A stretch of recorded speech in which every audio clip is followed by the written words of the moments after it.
नाज़रीन, कुछ गुफ्तगू भी होगी, कुछ कॉल्स भी आपकी लेने की कोशिश करेंगे। इस वक्त हमारे साथ मौजूद हैं जावेद इकबाल साहब यूएसए से। जी अस्सलाम वालेकुम। अस्सलाम वालेकुम मुनीफ साहब, मैं जावेद इकराम बोल रहा हूँ वर्जीनिया से। जी जी जावेद साहब, अस्सलाम वालेकुम जावेद साहब, की हाल चाल है?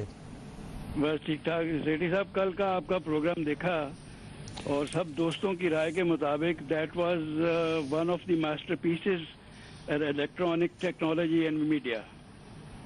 जी और उसमें आपने जो पहली बार पाकिस्तान के अवाम को ये एजुकेट किया कि सियासतदानों की जो रास्ते में मुश्किलात हैं 65 साल से, वो हैं कि जब सियासतदान को ड्राइवर सीट पर बिठाया जाता है तो उस बेचारे को जो जीपीएस दिया जाता है वो पहले से फौज ने प्रोग्राम किया होता है, और अगर वो उससे कोई अपनी मर्जी से एग्जिट लेने की कोशिश करे तो फिर वो सियासतदानों का जो पाकिस्तान में अंजाम होता रहा है वो सबके सामने है। तो सेठी साहब, मेरी गुजारिश ये है कि क्या ये मुमकिन नहीं कि जो डिफेक्टो सूरत हाल है इस वक्त कि फ़ौज मुदाखलत कर चुकी है इक़्तिदार में, हुकूमत में, रियासत में, तो इस डिफेक्टो सूरत हाल को तस्लीम कर लिया जाए एक लेसर ईवल के तौर पे, और इसको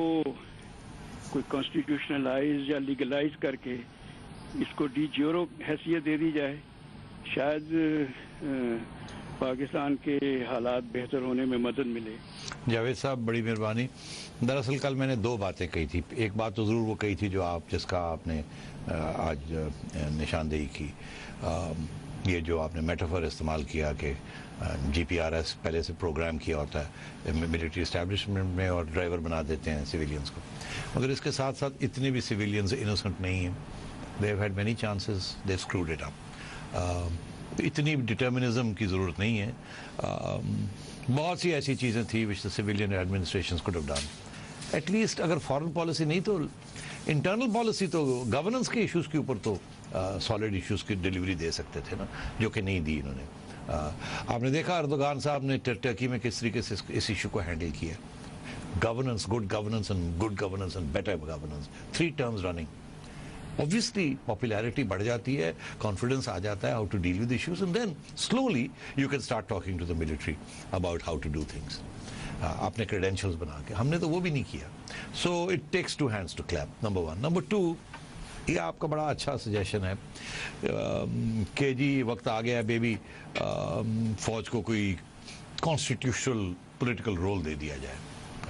मैं इसको इस तरीके से नहीं एक्सेप्ट करने के लिए तैयार, कॉन्स्टिट्यूशनल रोल की बात जहाँ तक कर रहे हैं आप। मगर मैं एक बात ज़रूर करने के लिए तैयार हूँ। आपको याद है कि साउथ अफ्रीका में एक ट्रूथ एंड रिकन्सिलिएशन कमीशन बनाई गई थी। That was truth and reconciliation between the supporters and opponents of apartheid, blacks and whites, कि वाइट्स ने क्या जुल्म किए उसकी ट्रूथ निकलनी चाहिए, और रिकन्सिलिएशन के forgive and forget and let's get on with life, work together. And it was very successful thanks to Nelson Mandela. मैं समझता हूँ यहाँ भी we need a truth and reconciliation commission. Truth and reconciliation between the military and between the civilians. बड़ी misunderstandings हैं, एक दूसरे के बारे में आइडियाज़ हैं। सिविलियंस कहते हैं ये हमें हमेशा गंदा करके निकाल देते हैं, वो कहते हैं ये है ही गंदे और इनकॉम्पिटेंट और इनको करना ही कुछ नहीं आता, हम क्या करें। और हर 10 साल के बाद ये मुल्क को उड़ा के रख देते हैं, हमें फिर इंटरवीन करना पड़ता है। वो कहते हैं जब ये इंटरवीन करते हैं तो और हालात ख़राब हो जाते हैं क्योंकि इनके जो फॉरेन पॉलिसी एजेंडाज हैं उसकी ब्लो बैक बहुत ज़बरदस्त। So this goes on and on. I think we need to build bridges. This business, the military is too powerful and it remains a very powerful institution. You can't just wish it away, nor can you say get lost. You can't do that. That's not politics. Similarly, for the military to think, okay, we can intervene whenever we like and you can keep screwing up things for the civilians, it won't work anymore. Because at the end of the day, the nation suffers. And when the nation suffers, the military will suffer also as an institution.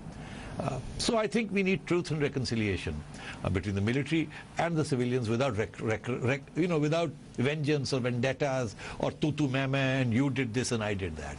Let's admit our failings and let's then agree how to move forward together jointly as partners for the next 10 years or so, so that we can at least deliver something for the people of this country without each stepping on the toes of the other. That's the sort of model that I have in mind. So